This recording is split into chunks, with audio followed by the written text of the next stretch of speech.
Hey, welcome to How To in a Few. Today I'm going to show you how to catch crabs with the crab traps.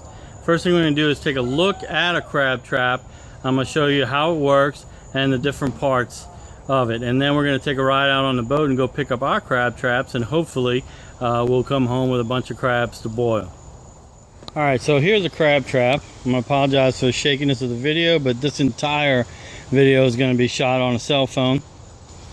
Our crab trap consists of, this is one of our old ones we don't use, a rope with a float, which is currently inside of the trap for storage, and then there's this bungee which has lost all its bunginess, which close up the split. This is where you would end up getting the crabs out after they're caught.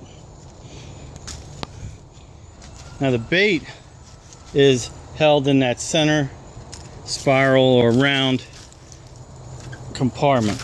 And the way that's accessed is you turn it over, pull back the bungee, open the flat, and you'd put your bait in there, which would be like fish, cut up fish.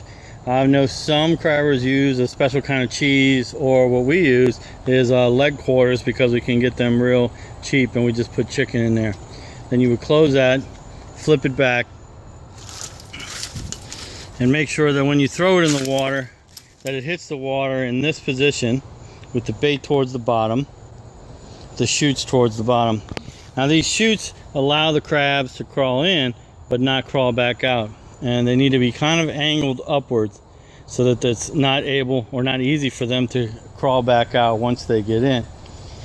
These red rings are on the side for legal purposes, because crabs any smaller than this size have to be able to escape freely from both compartments.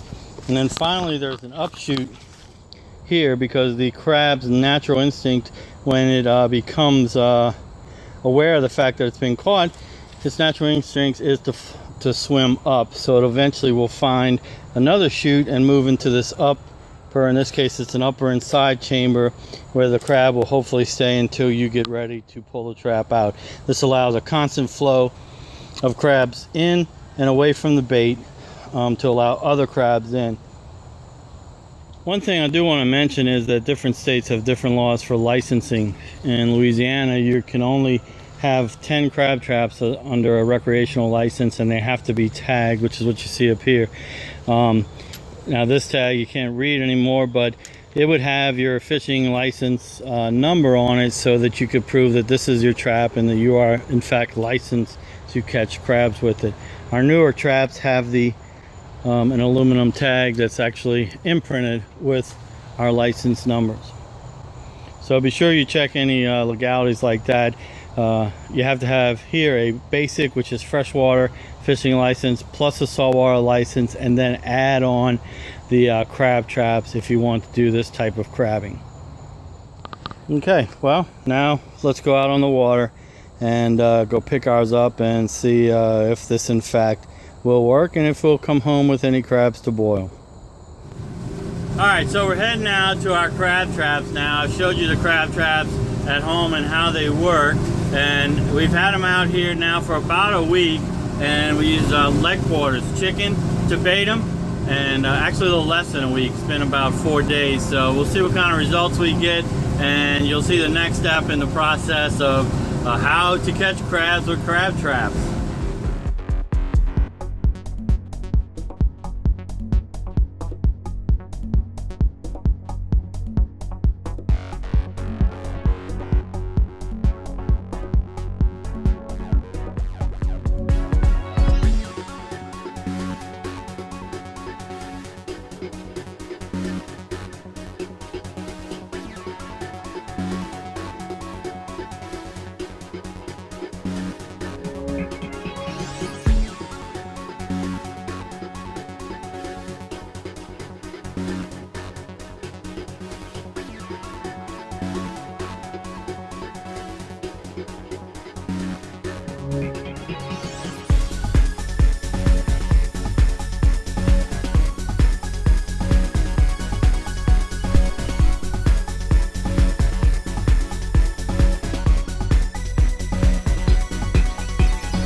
our crab traps are marked on the GPS, so I know not just by looking at them, but also on the GPS which ones are actually ours. And this is our first one, and you can kind of see in the distance our string of white crab traps.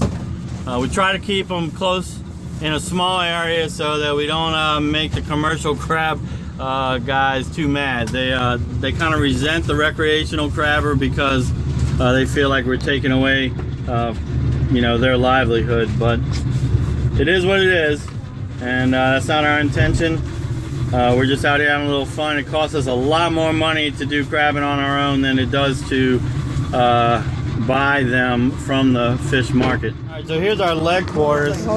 We usually buy these on sale when they're around 39 cents a pound, which makes it for a good deal. Come on, dump them in. But this time we paid a little more. They were $7.99, so about 80 cents a pound. Still not bad for bait. I think most places, if you buy cut fish, you're going to end up paying more than that. Definitely more than 40 cents a pound. So next step is to count out the pieces of chicken so we can decide how many to put in each of our 12. We have 12 out here now. We're licensed for 20, but we only have 12 out. What we use is this standard boat hook. We've used a gaff in the past. That's kind of dangerous, but this boat hook worked nice, and you can extend it and reach out and grab the crab trap from the water as I get close, and then pull it in with the rope. So let's go ahead and do that now. All right, so we just hooked it. I didn't get to show you that. I'll show you on the next one. And now we're pulling up the trap. Hopefully you are pulling it up. Oh, it also helps to have some good helpers on board too. You need help, Joyce? Here we go. All right. Look here. And some of the bait's still in there. 6, 7. 7 crabs on the first pull. Not bad. All right, now comes the emptying process. She's gonna open the top. And there's one at the bottom, but once she flips it, that one will fall through, and they should all empty into our basket.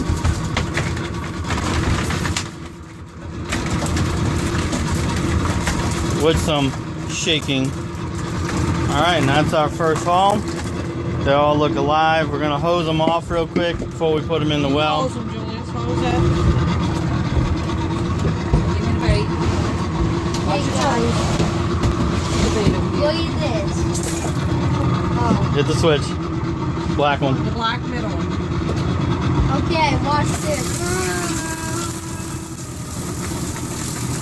As you see, it's getting considerably messy in here already. All right, now for the baiting, we're gonna rehook and close the trap. Notice she twisted them. That's our little secret code, so we know if somebody messes with them. Then the bottom opens. Each trap this time is going to get 1 piece of chicken, and the last 3 traps are going to get double due to the number of chicken we have. Then we're going to wind up the rope. The secret to throwing the crab trap in the water is to make sure it lands flat, so that it'll sink flat and be on the bottom in the right orientation. But now I need to move the boat back to the right spot. Back in the right spot, so now we're going to throw it in. Notice the rope on top, and then just drop, and it sinks straight, and that's how that part's done.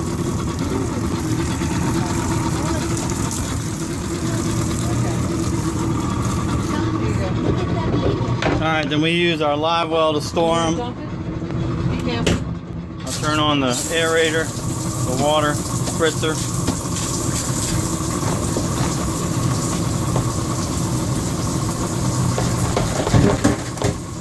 Oh, this one's and they're tiny. You don't even need it.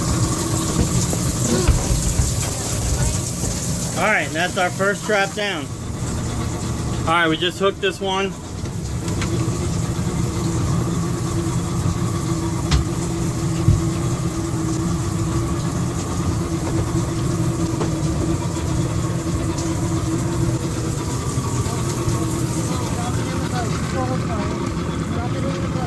All right, looks like there's one dead one, but 5 of them. That one's damaged, but he's still alive. 1, 2, 3, 4, 5 good ones. All right, so that's how we pick up the crab traps.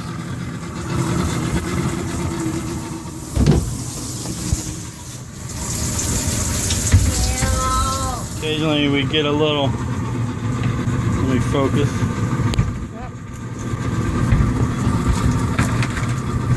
Well, he's a little guy right there, little crabby. From Pokemon Go, of course. And we also had a soft shell crab earlier that we put on ice.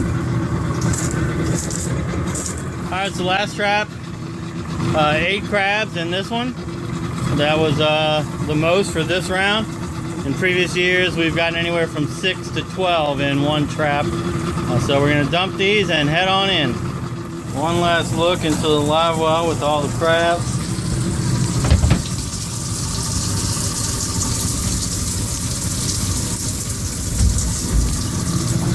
All right, next stop, back to the dock.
All right, we're back at the dock, fixing to go get the trailer, and then we'll head on back to the house and I'll show you all the crabs in a basket once we get home. All right, so here we go. Our final count is 54 crabs.